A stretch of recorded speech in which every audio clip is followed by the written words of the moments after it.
is that?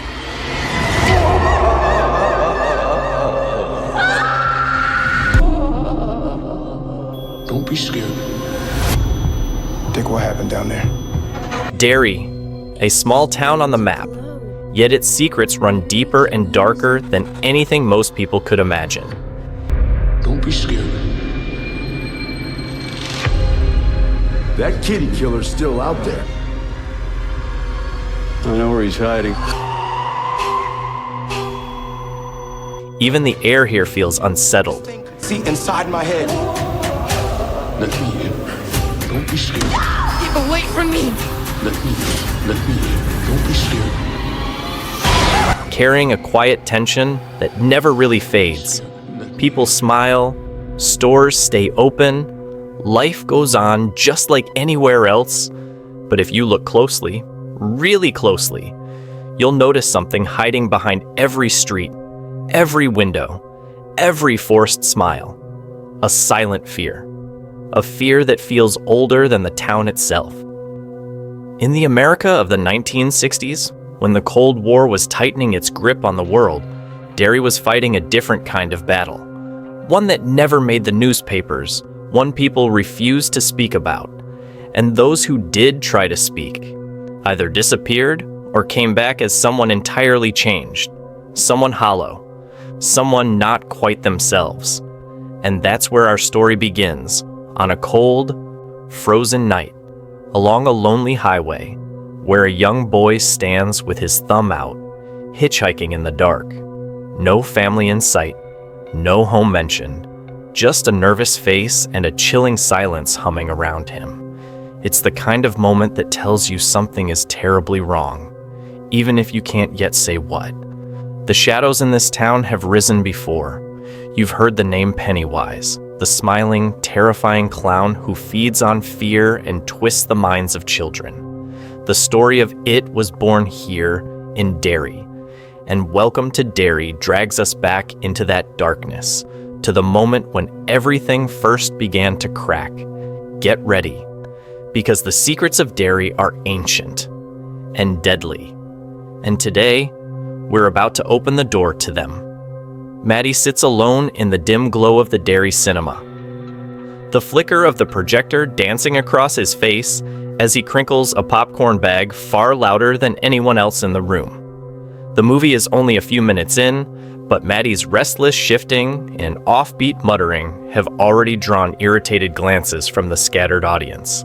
It's not the first time he's caused a ruckus here.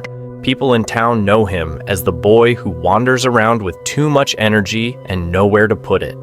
Carl, the theater's frustrated manager, finally marches down the aisle, jaw tight and flashlight in hand. He whispers sharply for Maddie to calm down or leave, but Maddie just stares back with a nervous, confused expression, as if he doesn't understand why the rules never seem to bend for him. When Carl reaches for his arm to guide him out, Maddie jerks away, panic flashing across his face. That's when Hank and Ronnie, two teens sitting a few rows back, step in. They call out for Carl to leave Maddie alone, insisting he's not hurting anyone. Their tone is half mocking, half defensive, but it's enough to make Carl pause. Maddie uses the hesitation to slip past them, fumbling toward the exit with his coat half dragging behind him. Outside the lobby lights, Maddie becomes even smaller, just a lonely figure swallowed by the shadows of the hallway. There's no parent calling after him, no sibling rushing to catch up. In fact, no one ever seems to come for Maddie. It's as if he's a kid who exists on the edges of Derry, moving from place to place with no one to ground him. The moment Carl turns to follow, Maddie spots him and bolts. He darts out of the theater doors and into the cold Derry night, his footsteps echoing like a frightened heartbeat. Snow falls quietly over Derry as Maddie trudges down the empty road, his breath curling into the icy air like ghosts trying to escape. He wraps his thin jacket tighter around himself, but it does little against the freezing wind. The town behind him is swallowed in darkness, its faint glow flickering like a dying memory. Maddie doesn't look back, not even once. Whatever happened in that theater, whatever he felt watching Carl's eyes lock onto him. It was enough. He just knows he has to get as far from Derry as possible. He walks along the snow-covered highway for what feels like hours, his shoes wet, his fingers numb, until finally he hears the rumble of a car approaching. Heart pounding, he steps toward the road and raises his thumb. For a moment, he thinks the car will pass him just like everyone else does, just like the world always seems to do.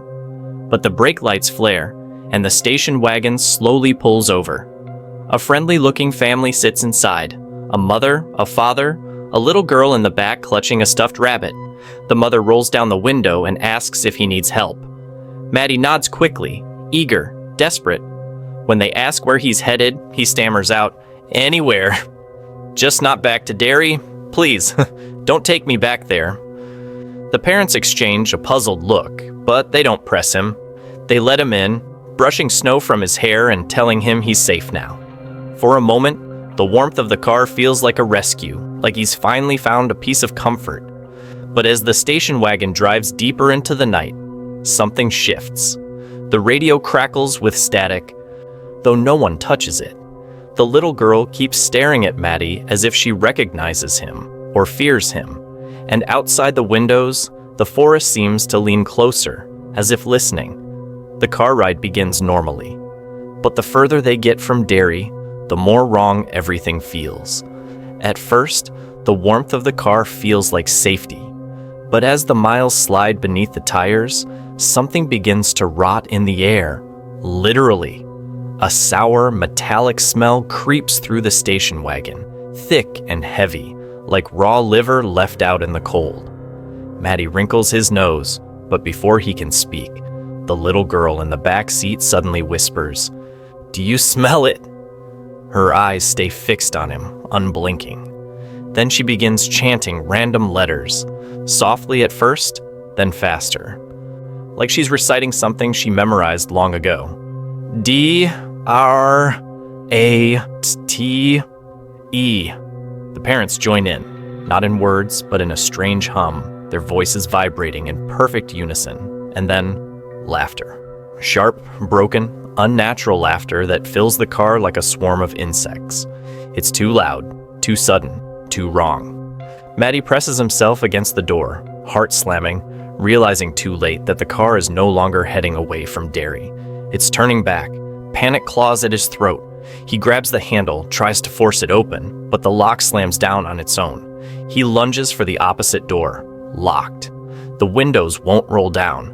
The car's a trap, and he's sealed inside with them. Then the mother gasps, clutching her stomach. At first it looks like pain, until her lips peel back into an eerie smile. "It's time," she whispers. The father nods calmly, as if this nightmare is routine. Her body convulses. Something inside her shifts unnaturally, pressing, tearing, forcing its way out with wet, horrific sounds. A baby emerges, but nothing about it is human. The family turns toward Maddie, faces stretching with hunger. He tries to crawl away, screaming, but hands grab him. Teeth flash. He struggles, but the darkness swallows his cry. A pacifier drops from the creature's mouth and falls into a puddle of water on the car floor. By the time the ripples fade, Maddie is gone. 4 months pass, and the memory of the missing boy fades the way all dark things do in Derry, quietly, without questions. Winter melts into a pale, uneasy spring, and the town shifts its focus to something far more pressing, the ever-tightening grip of the Cold War. Air raid drills, evacuation posters, and newspaper headlines about Soviet bombers become part of daily life. Fear is everywhere. But in Derry, fear has always had more than one source.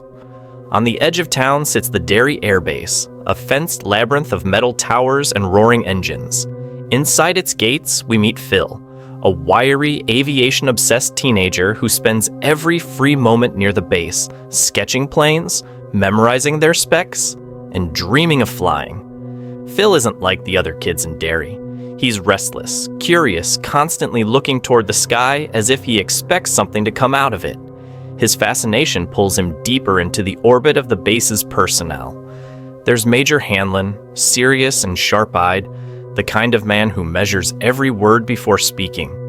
Captain Russo, younger and far more approachable, often stops to chat with Phil about aircraft engines and flight formations. And towering above them all, figuratively and literally, is Colonel Fuller, a rigid, intimidating leader who treats the Cold War as a chessboard in which every mistake could mean the end of America. Through these characters, we learn why tiny Derry holds unexpected military importance. Its position in Maine makes it one of the closest U.S. points to Soviet air routes over the Arctic. If enemy aircraft ever breached American airspace, Derry's radar systems would be among the first to pick it up. The base hums day and night, anticipating threats that could come from thousands of miles away. But while the military watches the skies for the Soviets, none of them look beneath their feet, toward the darkness already living inside Derry, the darkness that never left. The disappearance of Maddie left a quiet crack in Derry, but for Teddy, that crack never closed. 4 months later, he still carries Maddie's memory like a weight in his pocket, unseen, but always there. Every time he walks past the old theater or the road leading out of town, he feels a tug, a reminder that his friend simply vanished without a trace. And deep down, Teddy refuses to accept what everyone else has, that Maddie is gone for good. Phil, however, has no patience for it. His mind is buried in radar reports, strange signals on the base, and stories about Soviet aircraft slipping through American defenses. To him, the world makes more sense when it's about logic, technology, and, occasionally, aliens. Anything but the messy, emotional mystery of a missing boy. One afternoon, the two sit on the hill overlooking the airbase. Teddy brings up Maddie again, insisting that he must still be out there somewhere. "People don't just vanish," Teddy says, voice cracking in frustration. "Someone had to see something." Phil shakes his head, staring at the sky instead of his friend. "Teddy, it's been months. If he was alive, we would have heard something. You need to stop chasing ghosts." The words hit Teddy like a slap. "You don't get it, do you? He was my friend, not some story you can replace with your stupid alien theories." Phil bristles. "They're not stupid, and at least they're real." "Real?" Teddy scoffs, standing up. "More real than Maddie, huh? More real than what happened to him?" The argument spirals, sharper and louder with every sentence, until Teddy's eyes burn with anger and hurt. Without another word, he turns and walks away, shoulders tight, fists clenched. Phil calls after him, but Teddy doesn't look back. For the first time, their friendship feels like it's cracking, just like the town around them. Lily sits alone in her room, sunlight fading across the wallpaper, when a memory surfaces, soft at first, then clear enough to hurt. She remembers the day she and Maddie slipped away from town and climbed to their secret lookout, a rocky ledge hidden behind thick pines. From there, Derry looked small, almost peaceful, stretched out beneath a sky that felt too big for either of them. Maddie had been unusually quiet that day. He kept kicking at the dirt with the toe of his shoe, glancing at the trees as though expecting someone to appear. Finally, he sat down beside her and let out a breath that sounded years older than he was. "Sometimes I feel like I don't belong anywhere," he admitted softly. "Like if I disappeared, no one would even know." Lily turned to him, surprised. Maddie was always the one joking around, always pretending things didn't bother him. Hearing the truth made him look smaller, fragile in the dim afternoon light. She reached out, unsure at first, and placed her hand over his. "You're wrong," she whispered. "Someone would notice. I would."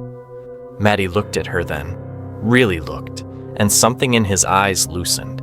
He asked why she always understood him, and Lily hesitated before answering.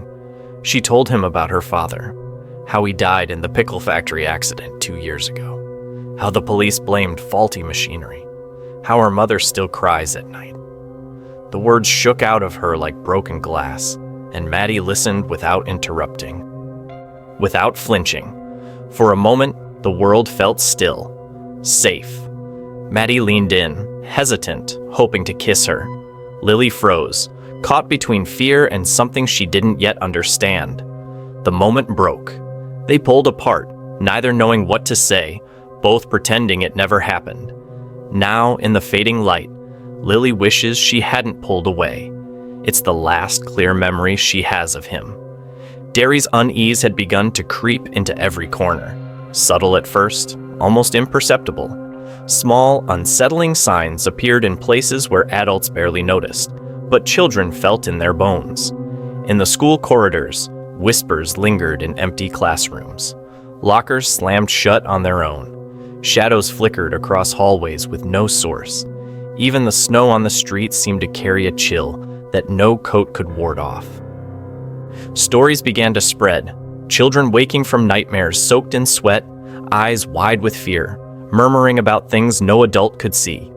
Some claimed to hear a voice calling their name from the drains or the woods. Others described a figure lurking at the edge of their vision, a grin too wide, too sharp to be human. Every tale, no matter how small, carried the same thread: dread, the kind that burrows deep and refuses to leave. At the airbase, tensions mirrored the town's creeping fear. Personnel noticed unexplainable occurrences: instruments behaving erratically, alarms ringing without reason, equipment vanishing or appearing in the wrong place. Even Major Hanlon and Captain Russo, disciplined and practical, began to notice the subtle, inexplicable patterns. Some laughed it off, attributing it to fatigue or imagination. But the seed of doubt had been planted.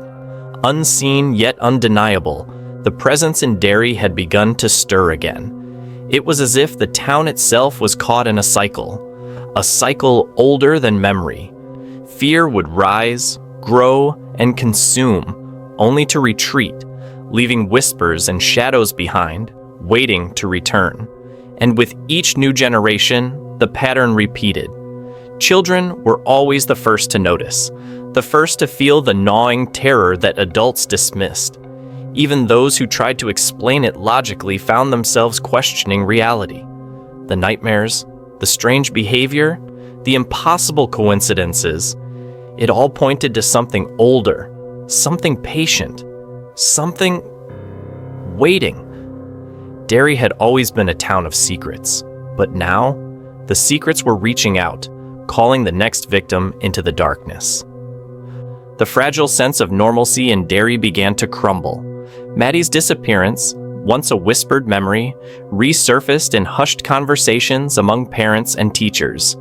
Every mention sent a ripple of unease through the town. Children huddled in corners, their wide eyes reflecting fear they didn't fully understand, while adults struggled to dismiss the creeping dread gnawing at their instincts. Lily's nights became restless. The memory of the bathroom drain replayed endlessly in her mind, twisting into new horrors each time she closed her eyes. Every shadow, every dripping faucet felt alive, watching, waiting. Even in daylight, she couldn't shake the feeling that someone or something was near, just beyond the edge of her perception. Phil, ever obsessed with observation, began noticing anomalies in the skies. Aircraft behaved strangely, gliding with impossible precision, engines humming in unnatural tones. The patterns were too deliberate, too synchronized to be coincidence. Something was interfering, something that couldn't be explained by the Cold War alone. Teddy felt it too, a constant presence, unseen yet undeniably there. Footsteps echoing when he was alone, fleeting shadows that vanished the moment he turned. The sensation of eyes on him never left, a gnawing pressure at the back of his mind. And then, the truth struck. The voice Lily heard through the drain wasn't Maddie. It had mimicked him perfectly, bending his familiar tone into something foreign, something terrifying. The realization chilled her to the bone. Derry's darkness, long dormant, was stirring. Pennywise, the town's silent predator, was awakening, testing the boundaries of fear once again. As the sun set over the snow-covered streets, the town seemed to hold its breath. Children cried quietly behind locked doors. Parents whispered prayers that fell on deaf ears, and unseen eyes watched every movement. The shadows lengthened, the cycle of terror resumed, and Derry would never feel safe again. Next time, the nightmare grows.